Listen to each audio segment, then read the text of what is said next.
Jacob ReesMogg has declared his support for importing chlorinated chicken from the US after Brexit, arguing that it will be absolutely fine and have no health consequences for consumers.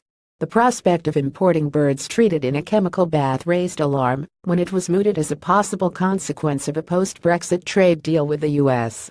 Environment Secretary Michael Gove has even said he would be willing to veto an agreement over the issue, saying the government cannot compromise on high environmental standards in pursuit of a trade deal. Opponents of chlorine-washed chicken argue that U.S. farmers treat chicken with chlorine because of lower hygiene standards earlier on in the production process. But fellow Brexiteer Mr. ReesMogg, a firm favorite of the Tory party membership, said he had eaten plenty of American chicken and saw no issue with importing it to the UK. I'm not in the least bit worried about chlorinated chicken. As a frequent visitor to the US in the past, I'm bound to have eaten quite a lot of chlorinated chicken without noticing, he told a fringe event at the Conservative Party conference in Manchester.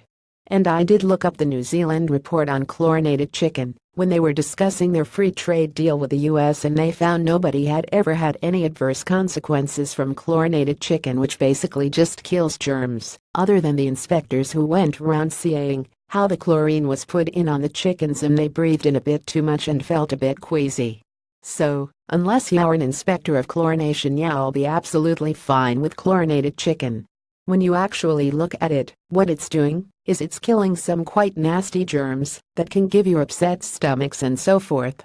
It has a purpose, and it has no health consequence for people who eat chlorinated chicken, and therefore banning it would purely be an act of protectionism.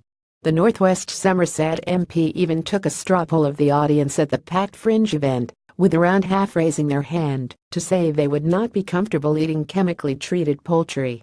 He responded by suggesting shoppers should be able to see which meat had been treated with chlorine to make their own minds up, saying, "What I think you should do is have chlorinated chicken with big labels on saying this chicken's been chlorinated, and then the free market could decide."